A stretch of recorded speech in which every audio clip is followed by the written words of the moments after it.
Now let's welcome our first speaker tonight, Lux.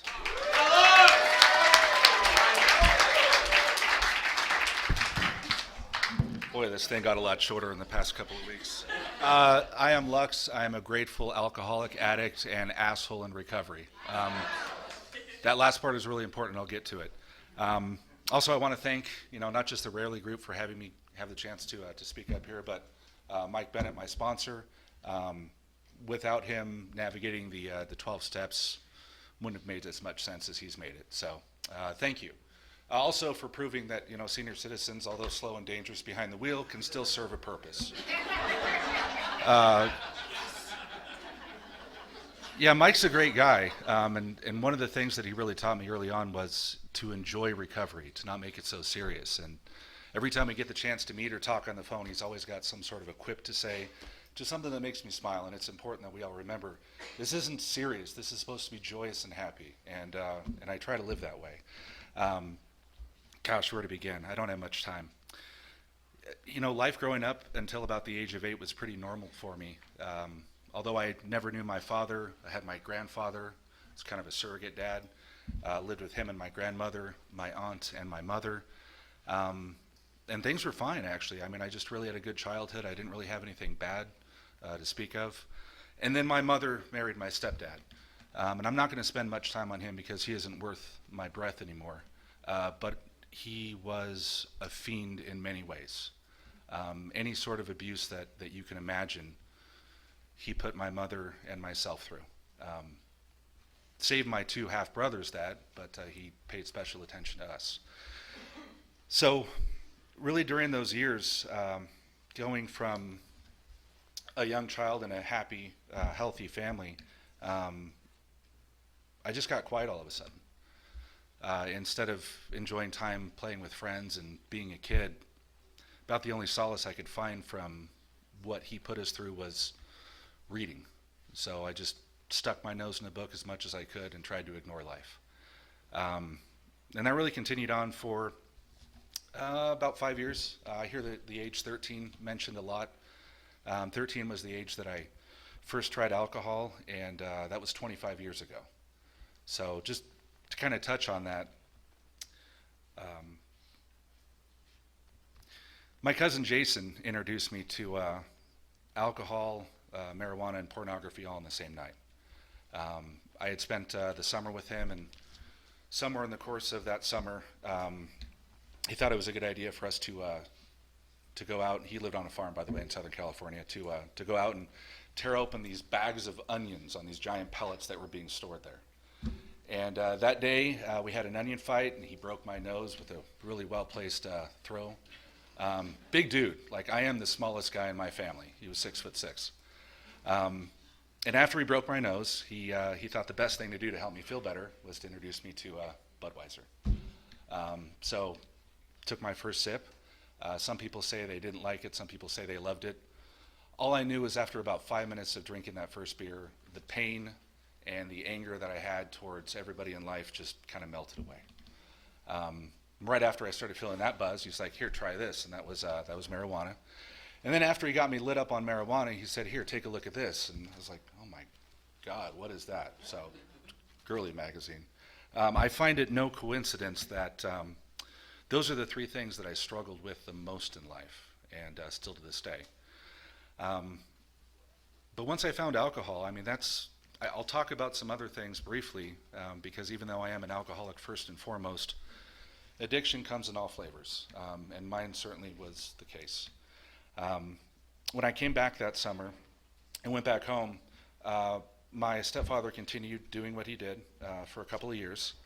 And during that time, anytime I could get my hands on alcohol, I did. It's kind of tough for a 13-year-old kid, but you find a way, right? So I found a way. It was always either at a friend's house, parents, whatever. The only things I've ever stolen in my life are alcohol, because if I really wanted to drink, I would just run into a gas station and run out. So that's what I did for a while. My mother, for whatever reason, didn't do such a great job of protecting me. And I think that's important to recognize, is that children absolutely deserve protection. And when they don't, they usually act out, or they try to find avenues that help them feel better about themselves. like I said, alcohol was it for me. In Arizona, this is back much earlier because I'm 38, you used to be able to get your driver's permit at 15 and 7 months. The day that I turned 15 and 7 months, I got my permit, and I went to my mom, and I told her that if she didn't let me leave and move out, that I would call CPS and have myself taken away. She decided to stay with them and let me go. So at the time, I had a girlfriend that I was dating at high school, and her parents knew about it, and for whatever reason, I begged them not to, make a report on anything, and instead they let me live with them. Yeah, nothing can go wrong with that, I'm sure. So I'm working at Sonic, I'm living with my girlfriend and her parents, and that lasted for all of 6 months until her father came into my room and found a ton of interestingly shaped rubbers in a cup, and he freaked out, realizing that his daughter and I were acting like adults when we never should have been at that age. So I got kicked out. Just past 16 at that point. I'm still in high school. I kept working at my job. I found somebody who was much older to live with. The alcohol was easy to get now, so I drank every night, which was great, loved it. No complaints there. And really, I just continued on with that until I graduated high school. Some of the absolutely insane things that I did while drinking, got a job at Radio Shack when I was 17, and really wanted to go to prom, but I forgot to ask for that night off. My manager said no, and I didn't want to be an hour and a half late for the dance. So I got the brilliant idea while drunk, so I was, again, drinking literally every day at that point, to go in the back room and take my math book and smash my nose and go home. So I did. Like, that's the sort of insanity that I engaged in even at a young age. The thing about it is I hit my face really hard, wound up breaking my nose, and I was drunk at the time, so there was a lot of blood. Needless to say, even though I did get off of work and go to the dance, my date was not happy that every other time I kissed her, it was coming out my nose. Like, again, the insanity of drinking. Yeah, the pictures did not turn out well. And I just kept up with that, and I graduated high school with like 45 absences. My teachers wanted to hold me back despite having A's in all my classes, and I told them, like, I can do this without a problem, and I have all these absences, just let me go. And then if that didn't work, I told them what had happened, and I played on their heartstrings, and so it all worked out. So I graduated. I had no plans on going to college after this. I didn't really care. Coming home from work and drinking was too much fun. But at some point, I decided to do something fun, and an Air Force recruiter called me up, and I had taken the test when I was in high school, mainly to get out of class.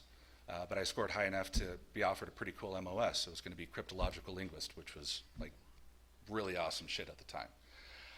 But my friend decided to take me on a last-minute hurrah trip. We wound up getting pulled over in Chicago, drunk and with other substances in the car.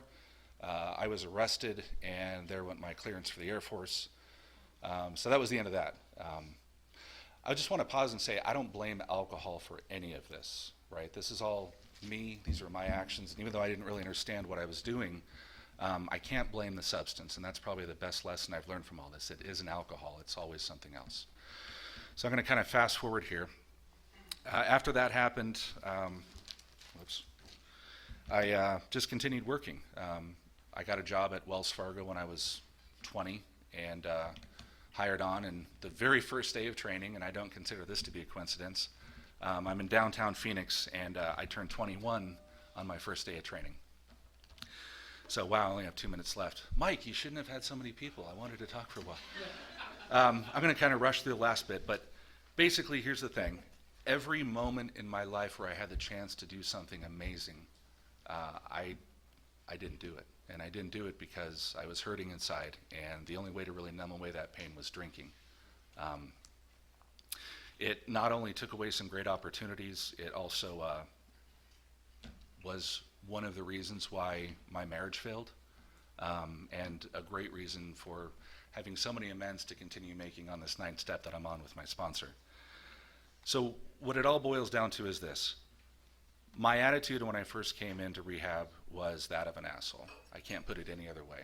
I complained about everything, and it got to the point where literally I had a sponsor, I was doing my steps, and they wanted to kick me out, right? Hadn't relapsed. They were just so sick and tired of the way that I acted. And in about 2 weeks, I grew into a man. Like all that time that I missed when I was a young kid, learning what it was like to be a human and go through normal emotions, I had to do that quickly. Really what it is for me is the connection that I found at the recovery place that I'm at. I'm 98 days sober. I mean, I am still so new in this. I have a long way to go. But the gratitude that I have for the people that I'm with, the people in the program, the recovery center that I'm at, and for them giving me another chance after I treated them like, I mean, literally garbage. There's not any other way to express it other than absolute gratitude. I am grateful for specifically a couple of people, Chris, Sean, Zoe, Kells, all the house managers that were there. Another guy named Pisces, he graduated the program. If anybody is wondering about their place in this room, take a look around you. All the people in this room, they're your family. And even though I don't know all your names, if I ever needed something or if you ever needed something, we're the people that you call upon. So, I mean, in summation, just find a way to be grateful for the day, because it's kind of the point for me where I'm still so early in sobriety. I should be counting the days, but when my 90 days came around, I had to have an app on my phone remind me, because I was finding gratitude for the day, and that's what makes all the difference in the world. So just want to say thank you for listening, and thanks again, Mike.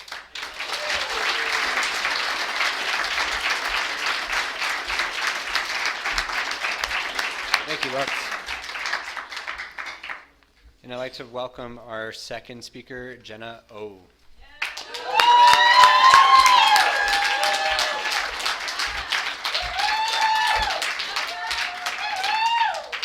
I'm Jenna. I'm an alcoholic. Damn, I really don't even like to read from up here. This is crazy. Okay. Okay, I have a sobriety date. It's May 5th of this year. I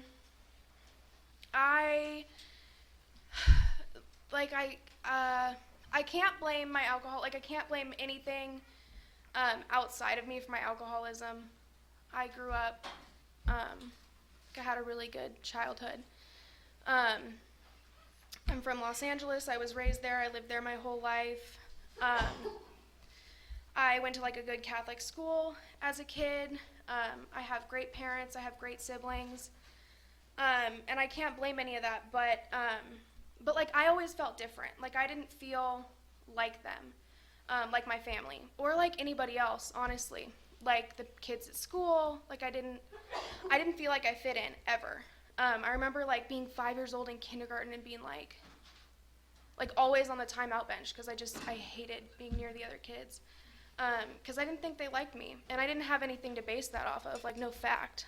But I just, I didn't think they liked me. And so yeah, I had a normal childhood, and then I got older, and I went from like 30 kids in my class, and I graduated, I went to high school, to like 750 kids in my class, and I think I knew like 12 of them going into it, and it was really scary, especially because like those 12 kids that I knew, like I wasn't friends with any of them, and I met a girl, and I became friends with her, and then when I was about 15, she moved away unexpectedly, and I was like forced to find a new group of friends, and I knew that there was this girl in my math class who smoked weed, and so I decided that that was how I was going to make friends with this girl. I was going to start smoking weed, and I didn't know how I was going to do it, but like that was the way. I was like, I'm not going to try to meet people any other way, and like I was pretty smart. Like I was also in theater. Like I could have found friends another way, but that seemed like the way, and so I did it. I like became friends with her, and I remember at like 15, the first time I drank, I killed like a fifth of Smirnoff that night, and I remember drinking the whole thing, and then that's all I remember. I woke up in my bed the next morning, and I was freaking out because I had to like trip my parents' alarm to get out of my house, and I somehow got back in without them noticing.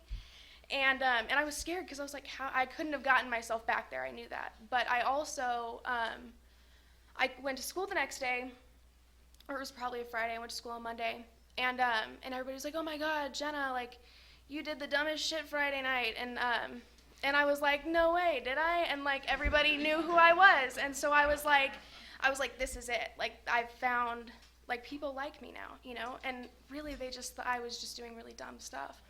But I was like, that was my thing. And I drank literally like extremely alcoholically from that day forward. I probably drank every day until I was 17, and my parents were like, we're going to send you to rehab, and I was like, no, you won't, and then they did.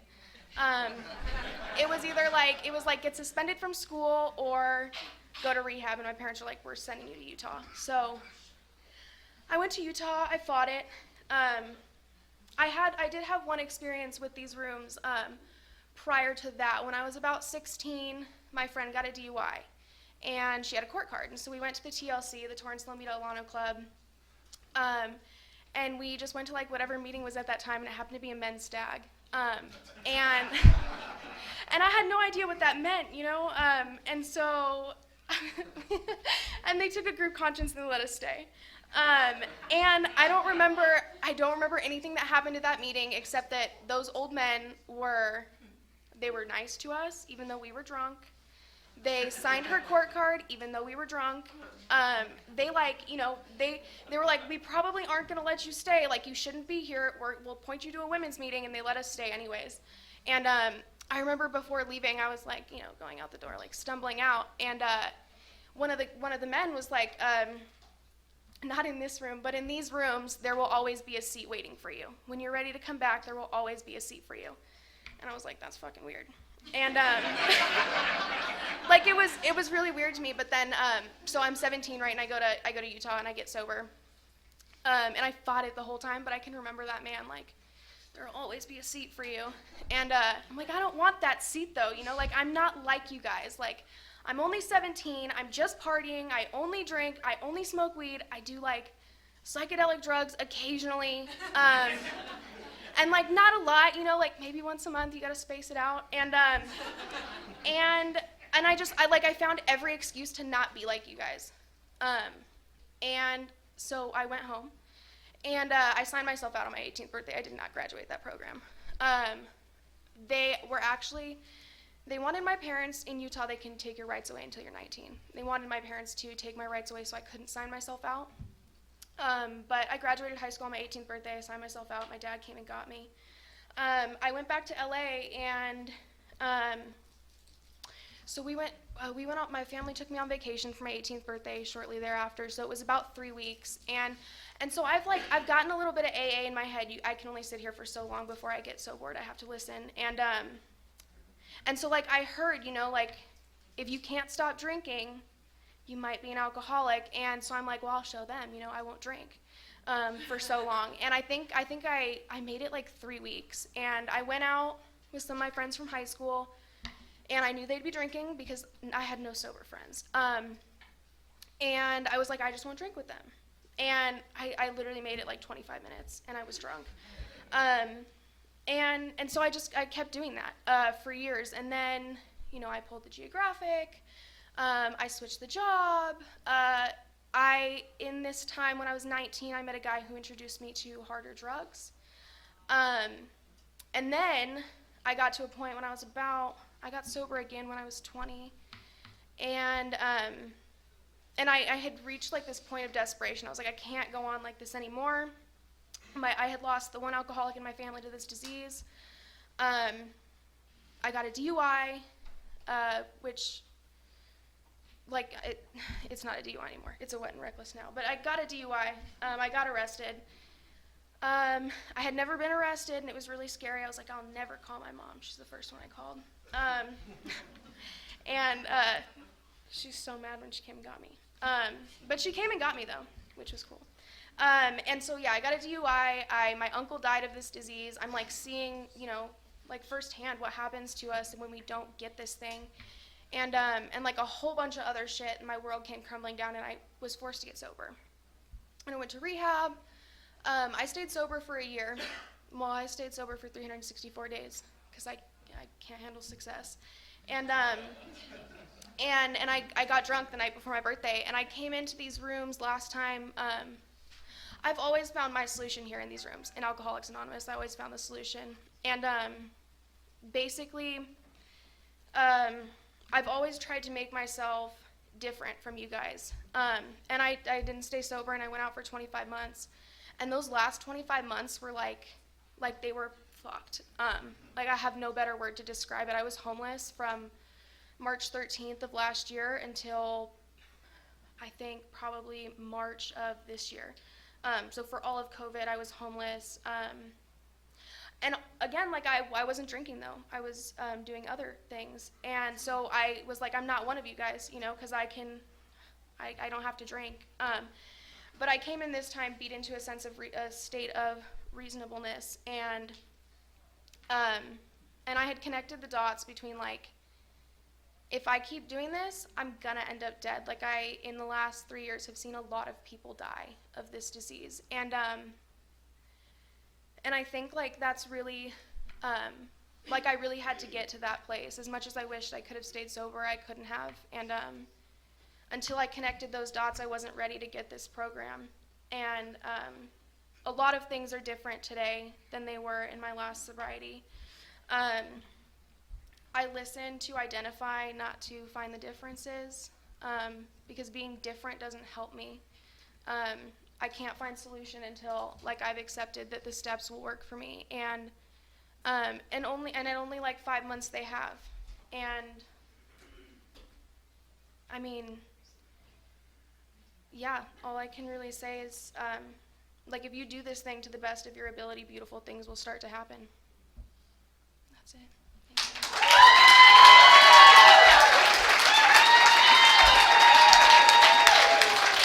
Thank you. Thank you, Jenna. I'd like to welcome our next speaker, Amelia R.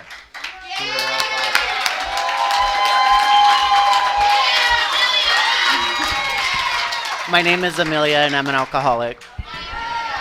This is like really tall, short. Alrighty, so this is like a two-part story, to be completely honest with you, because when I found my way into alcoholism, it's actually, to be honest with you, it was manifested in me at birth. I come from a long line of addicts and alcoholics, and it all started with liquor. My mom was 17 when she found out she was pregnant with me, and my dad had left her and gotten her best friend pregnant, which in result has my brother. So I have 5 brothers and I have 2 sisters between both sides of my family. My mom is Hispanic, so I grew up around a lot of alcohol and a lot of parties and a lot of just anything is a party, and any occasion deserves a drink. My mom, to the best of her ability, I would say, really tried to help us, or teach us to stay away from drugs. We grew up in South Phoenix. It's kind of hard to be enclosed and barricaded from that. My mom was born addicted to heroin when she was born. She was withdrawing from it. So with that, I really think that it was just destined to happen that one of us would be an alcoholic, and I'm a firm believer that it's ancestral. So when I was younger, I always felt like I didn't belong. My name was Johnny. That's the person that I've come to love and leave behind so I can be my authentic self, Amelia. It took a very long time for that to happen. It took a very long time for that to happen. Growing up, when I was in school, I was born in '90, so the 1999 pop wave. My dad's a musician. He's opened up for Dream Theater. He's been on tour. Anytime that I went to go sing, it was always an occasion for my mom and her girlfriends to have drinks and be at a bar. So therefore, I felt like I was just like a stage kid. I competed against an American Idol winner. That's from Arizona, and I just had a lot of pressure. So I stopped using my talents and kind of shoved all of my emotions down. And when I was about 13, from 9 to 13, my mom asked me if I was gay 3 times, because in 1999, Britney Spears came out, and I was like always in the mirror dancing and doing the choreography. And I was taking dance as an elective, and she did not know about that until I got my report card. So I wasn't able to practice my artistry and really, get out there like my dad did. So there was like a lot of pressure with that. Now to when I took my first drink, I was 14 years old. My mom had asked me from the time I was 9 years old to 13 if I was gay. I was like, no. So I dated these girls. This one girl looked like Avril Lavigne. I'm like, okay, she's freaking cute, whatever. And then I broke up with her because I started talking to this senior when I was a freshman in high school. And it was undercover, and my mom found out because of MySpace. So my mom is one of those people who really, like my brother and sister that she had, their father became a meth addict and started using with my grandmother. And so she kind of took it upon herself to really give them like the best life possible. And because of, being good in school and all those things, I more so did that because I felt like I had to, not because I wanted to. And, when I first took my first drink, my Theo gave me a Bud Light, and he's like, here you go, don't tell your mom. And then my mom found out, started chasing me with her chancla, and I ran right into I ran into an Arcadia door. And she actually was so fed up with how I was holding all my emotions in. I'm very passive aggressive. And she actually coerced my friend into getting me high by smoking weed. I did not like that. I drank a fifth of vodka with this person, and that's when I fell in love. I found out that I can escape. I can't remember the next day. For some reason, I thought that was cool. So from the time I was 14 and on, I've been drinking at least every weekend at this point for at least, oh my gosh, to where I don't remember anything, don't know who I woke up next to, all that kind of stuff. So when I was 16, I came out gay to my mom because it was just easier, but I honestly didn't know what was different because everybody accepted me, everybody at school accepted me, and I still couldn't understand why I felt, like I didn't matter and I didn't love myself and I just wanted to die. And that's what alcohol helped me get away from, was those feelings. And so though my alcoholism manifested into other areas of my life. I started reaching, looking for community in the LGBTQ plus community. And there's a couple great places where I met some friends, but the best thing that we can do is drink in that community. And then it turns into, other things. And I ended up meeting my first boyfriend, and we were together for 6 years, and we were engaged, and my family loved him. And I fell out of love with him, and I didn't know how to, end it because I was so codependent on it. And with that being said, every weekend I was out drinking with my friends and doing coke in the bathrooms. I drove on the wrong side of the freeway, ran out of gas, and I do not know how this cop gave me a DUI, but that's not what's important to me. It's what I could have done to anybody else. That's the most important responsibility that I could have taken from that, and I'm blessed that I didn't. I ran out of gas and I got pushed off on the side of the road, and he left me. He was a highway traffic patrol person. And my ex, I couldn't get a hold of him, and somehow he found me when we lived in Surprise on 7th Street in McDowell in some little area. I don't know how he found me. But I left him for alcohol, and when I realized that I had a problem, I started working at the age of 16 with Fry's. I was there for 14 years, and my life became work. Basically, they gave me all the validation that I ever needed that I felt like I didn't get. And so a lot of my life is just work. I don't remember anything, but after work, I don't remember anything either. But it was a lot of, booze, a lot of cocaine, and then I decided to quit and was dry, moved and detoxed at my mom's house and said I would never drink again. I moved in back with her. And then I started seeing people on dating sites, and I became a slut. So a lot of those things I don't remember, but that's what gave me validation. And I didn't drink alcohol anymore. I didn't use cocaine anymore. And I never used cocaine without drinking, too. So alcohol was my number one. But I picked up methamphetamine because that's very easy to pick up in the LGBTQ plus community. And I really hope that someday, they really develop more groups based out of the 12 steps for them, and I'd like to bring that into some places at some point in my life. I started using, I was living with my mom, COVID hit.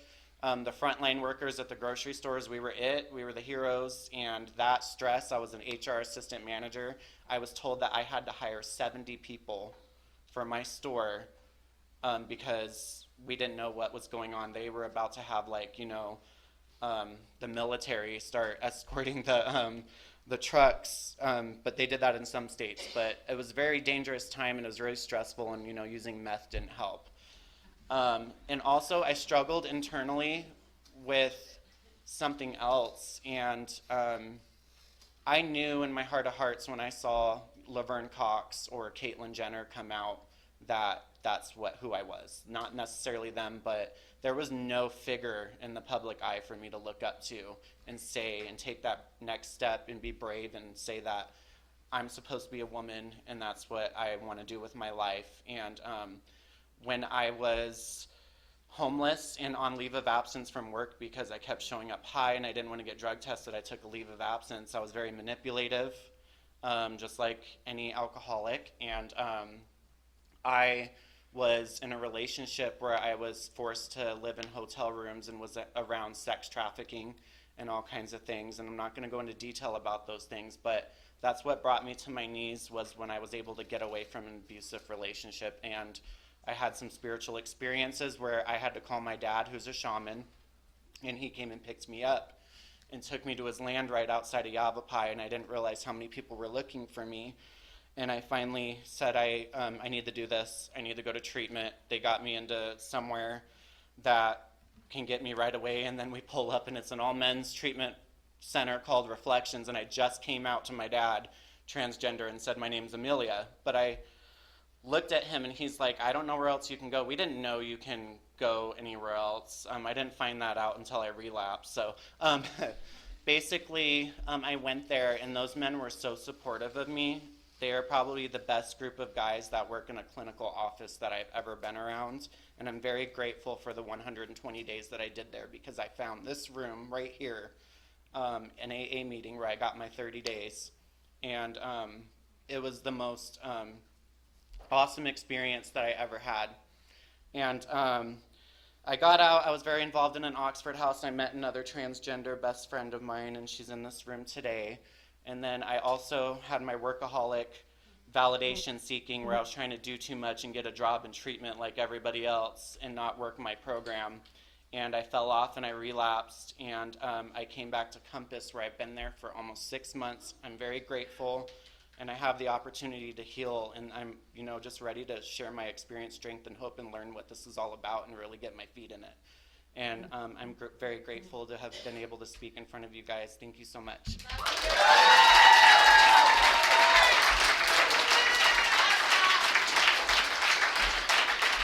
Thank you, Amelia. I'd like to welcome our last speaker tonight, Alex H.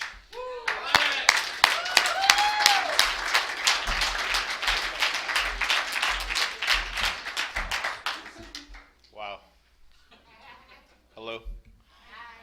Well, I'm from Salt Lake City, and I came down here to work, and I ended up down here, went to jail, went to treatment, and now I'm deciding to live here.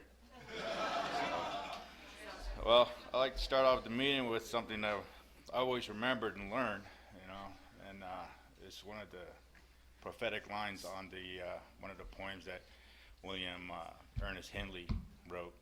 The last two lines were, I am the master of my fate, and I am the captain of my soul. And I lived like that for a very long time, believing in it so much. And I remember my life started when I was 17 years old. My grandmother, I remember she told me to pack my stuff and put it at the front door. Next morning we had breakfast. We were laughing, having a good time, and then that time came around and she got serious. I saw that serious look on her face, and she says, it's time for you to leave. I thought that was harsh. I thought she didn't love me no more. I thought she didn't like me at all. But that's when my life started, when I was 17 years old, when she told me to leave. She goes, what are you going to do, hang around here and get old with us? So I headed up north. I went into Montana. I went into Missoula, Went to college there for a year and a half. Couldn't afford it. Ran out of money. Slept behind dumpsters. Try to support myself. Couldn't do it no more, so I decided to go to a job corps, which is in Ronan, Montana, and went to school for medical assistance. Well, I got my certification. Then these recruiters started coming around. I didn't want to go home with a tail between my legs, so, feeling sorry for myself or feeling bad for myself or whatever. I had to make a choice. So I joined the Marines and ended up at MCRD. And it was a big life-altering event for me. Next thing you know, I'm hitting ground in a foreign country, and it was something else. Well, being over there and what I've experienced, I brought that chaos back with me, and that's called PTSD. And because of that, I couldn't sleep. Being normal was something. It was a dream. I wish I was normal again. I chewed my own finger. This is my trigger finger. Middle of the night, I woke up. This excruciating pain. I want to know why am I in pain? Why is there blood all over the bed? Chewed my own finger. Then I knew I had a problem. Not only that, alcoholism. I love alcohol. And it was a struggle. I lost my way somewhere along the way.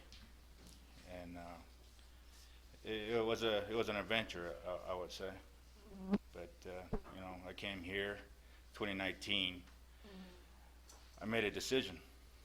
My way of trying to not drink no more wasn't working. So I was introduced to AA. And the most awesome thing happened. I was getting better. I believed in self-reliance and self-empowerment for so long that I forgot that I need people to help me in my sobriety. And AA was the place to do it. And I've gone this far. I've been sober for more than a year now. I relapsed about a year ago, and that's when I wasn't doing no meetings at all. But now, you guys are my support. These meetings have helped me out a lot. Your stories have helped me out a lot. It has encouraged me. It makes me take the next step.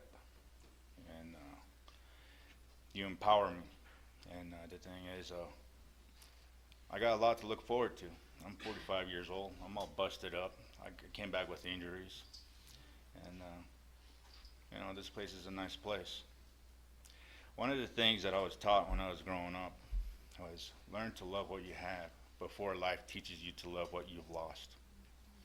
What that means is I don't want to be standing at a grave while my family member is 6 feet under asking for forgiveness.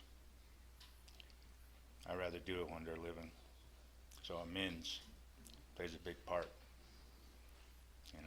and so there's a lot of things that I've learned. My grandfather, I'm Native American, by the way. I'm half Chiricahua Apache and half Navajo. And my grandfather was, he died at 114 years old. Very wise man. There was something about him. I used to sit there right next to him. It was a comfortable feeling. It was very comforting. I was at peace. But some of the things he said was so deep, I couldn't understand it. Well, now I do. He says, alcohol has killed your family, killed your uncles, your aunt, even 3 of your brothers died. But if alcohol was a person, you probably want to go over there and beat the crap out of him, maybe kill him, maim him, maybe send him to prison. You'll do anything you can to that person named alcohol. But no, he sits on the shelf at his store, and he says, you're going to love it, you're going to want it, you're going to need it. I didn't know at the time. I didn't know what he meant. I was a kid. Now I've grown this old and he's gone. Now I understand. I go to these liquor stores when I was using, my addiction. I wanted it. I needed it. It was my genie in a bottle. Made me sleep. So I'm gonna go crazy.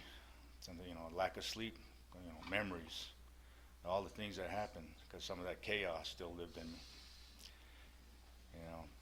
But I'm very, very fortunate and very happy knowing that I grew up around my grandparents. They were very wise, and because of them, is the person that I've become to this day. And also, I've been searching. You know, one of the things that I really had a hard time was your higher power. See, I grew up as a non-believer. You know, there's a difference between culture, tradition, and religion. I just lived a traditional and cultural way. Native American is not a religion. So I come to these AAs, I go to church, and I do whatever I can to understand. And the more I tried to understand it, the more I got confused. But I found out what my higher power is. It's all of you here.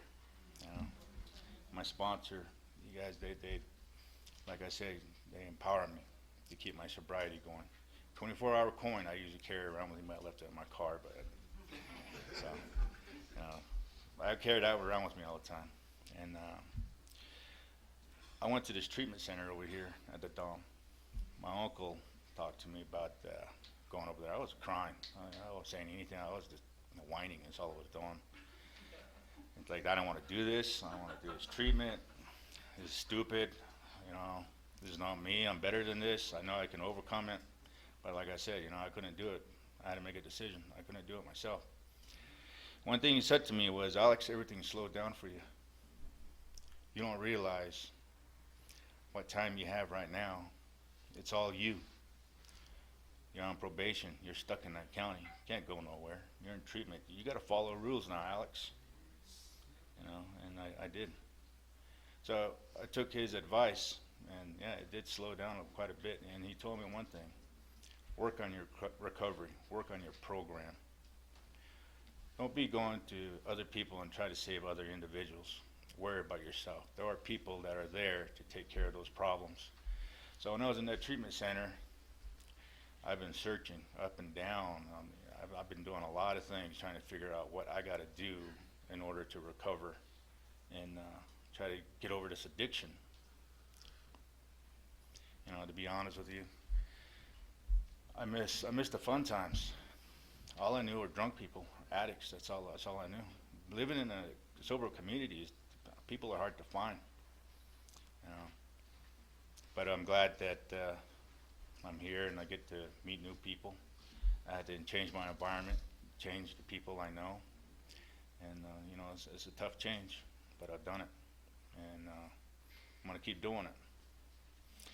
So after I left the treatment at the VA, I went to PSL, Prescott Sober Living. That's where I'm at right now. I decided to graduate.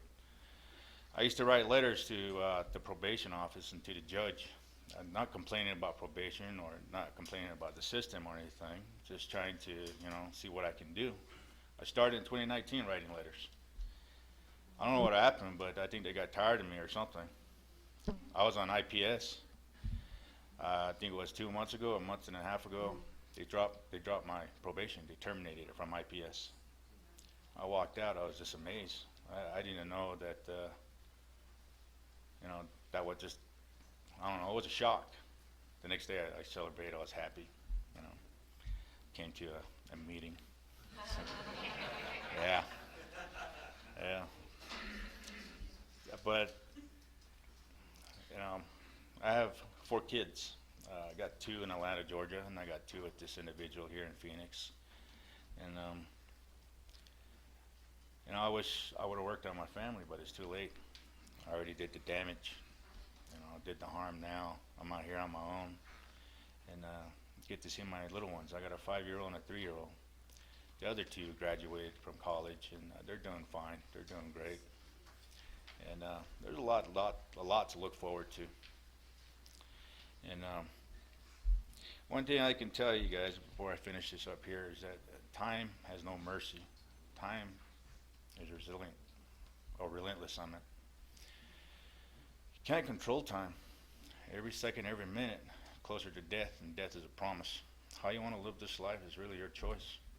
But energy, you can fluctuate. Energy is something that you can control. Go to bed early. Eat right. Go to sleep in a happy thought. You know, be at peace. Those are the things, you know, that I had to understand myself, and I mold myself to become this individual. And after after all this happened and everything, I had to really truly find myself again, to reintroduce all these things that I've lost, and some of these feelings that I've lost, and some of these ideas that I had before my addiction. I had to bring that back into thought, and bring that back into mind, bring it back into my heart. And like I said, learn to love what you have before life teaches you to love what you've lost. That's something that I've lost, forgotten back then. And at the VA, they're doing a success story for me from 2019 to now for the achievements that I've done. I did wherever I can to appease probation and my, people that look over me when I was in treatment. I got so many certificates and awards, and I say it's about that thick. I turned those all in and everything. Maybe that helped me out, get my probation terminated. But the thing is, though, they're doing a success story on me, so I got to tell my story to CWT, with the staff at the VA, and they want to know from the time when I was a kid to now. I really don't know how to put it, but if I can do it within these 10 minutes, I guess I can do it. Yeah. But yeah, I just did it. So there's my success story. Yeah. But I grew up not having parents. I grew up out in the open, and I grew up around livestock. I grew up around the open area. I never really had so much. I never really had contact with hardly anybody at all. It's just during the summertime, my grandparents would send me out to a camp out there and take care of the livestock for 2 months. Well, that's it. I'll finish.